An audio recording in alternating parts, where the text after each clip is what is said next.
3월 21일 살아계신 하나님의 말씀 히브리 9장 27절 말씀으로 메멘토 모리라는 제의 말씀 드립니다. 사람은 반드시 죽는다는 것을 기억해야 합니다. 이 메멘토 모리, 반드시 죽는다는 걸 기억하라는 이 말은 원래 아무리 위대한 자라고 해도 교만해지지 말고 신을 겸손히 공경하라는 그런 의미로 사용되었던 라틴어입니다.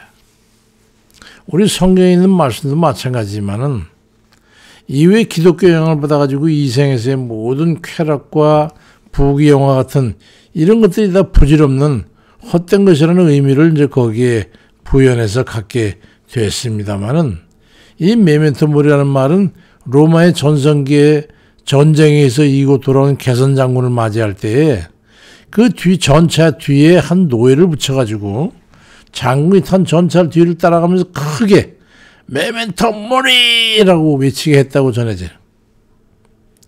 그러면서 이 개선 장군의 수여되는 그 상패에도 관련된 세 가지 경고 문구들이 적혀 있다고 합니다.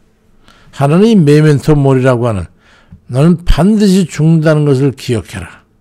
그리고 또 메멘토 티 호미넴 에스라고 하는 그대는 인간이라는 사실을 잊지 마라. 그리고 레스피스 포스티 호미넴 투 에스 메멘토라고 하는 뒤를 돌아봐라. 지금은 그대가 여기 있지만 너 역시 인간에 지나지 않는다는 사실을 기억하라고 겸손에 대해서 네가 지금 개선 장군이긴 하지만 교만하지 말라 이런 투로 쓰여졌어 하고 합니다. 우리 성경의 히브리 9장 27절 말씀이 이걸 한마디로 정리를 하죠. 한 번 죽는 것은 사람에게 정해진 것이고 그 후에는 심판이 있으리라. 그러니 하나님을 경외하고 그 앞에 겸손하라 하는 이 말씀과 상통하는 말이기도 하죠.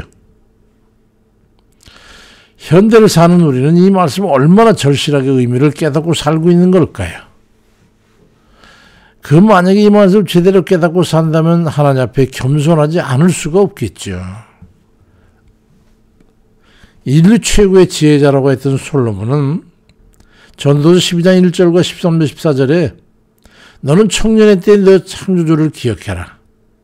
곧 곤고한 날이 이르기 전에 아무 낙이 없다고 할 그 해들이 가깝기 전에 하나님을 경외하고 명령을 지켜라. 이것이 사람의 본분이다. 하나님 모든 행위하고 모든 은밀한 일을 선악간에 심판하실 날이 올 거라고 하는 말씀입니다. 인간은 예외 없이 누구나 한 번은 죽는다는 것을 기억해라.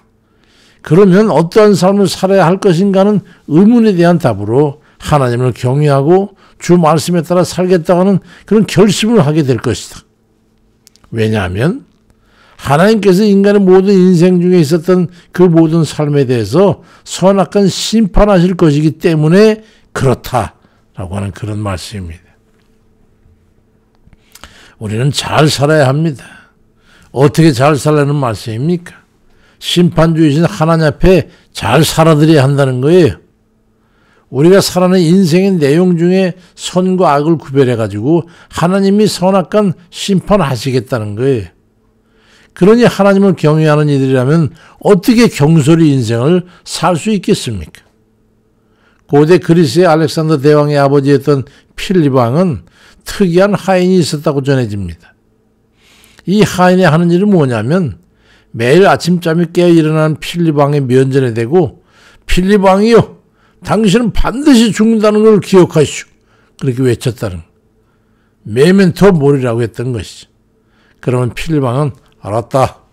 그리고는 한시도 헛되이 지내지 않고 성실하게 나라를 잘 징체해서 그가 죽자 나중에 선왕이 준비했던 병사를 이끌고 아들인 알렉산더 대왕이 세계를 정복해 나가서 최대의 제국을 세웠던 거지.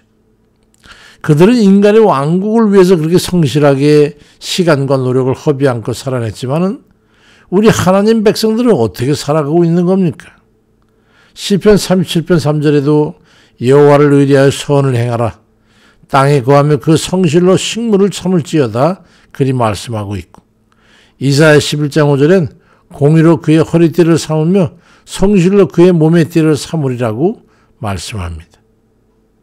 이 말씀은 사람이 하나님 앞에 성실을 자선 삼아 잘 살아야 하는데 그 성실한 삶이라고 하는 것이 선하고 하나님의 공의에 합당한 삶이어야 한다는 그런 말씀입니다.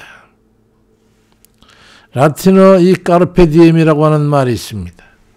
그 뜻은 지금 이 순간의 삶에 충실하라고 하는 말이죠. 호라티우스의 시 5대째 나오는 그 구절인데요.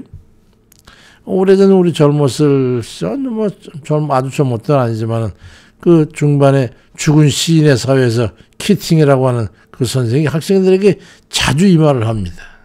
까르페 디엠!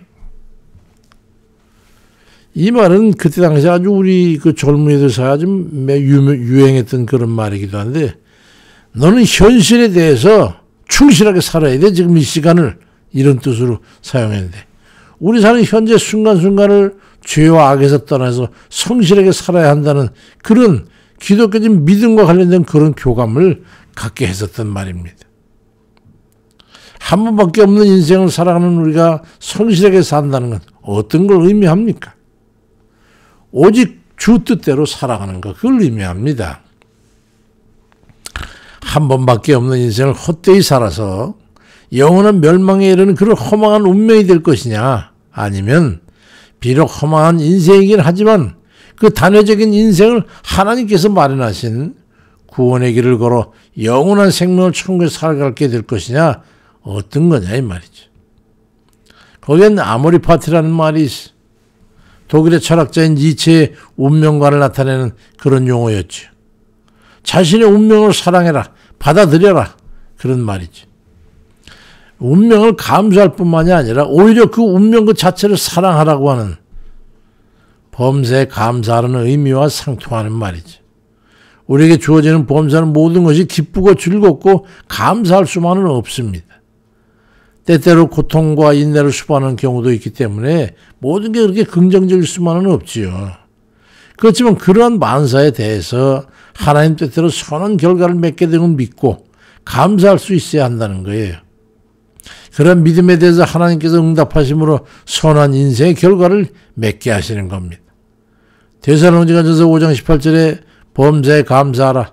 이것이 그리스도 예수 안에서 너희를 향하신 하나님의 뜻이니라 말씀합니다.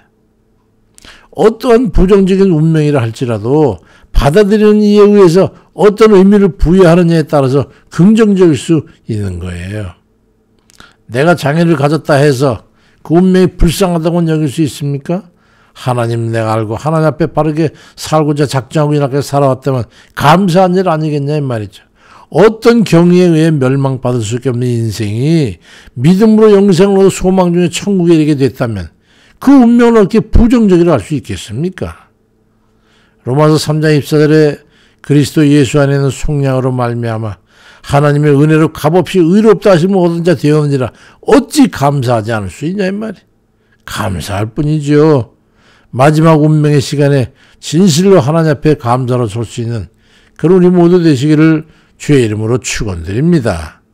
아멘입니다.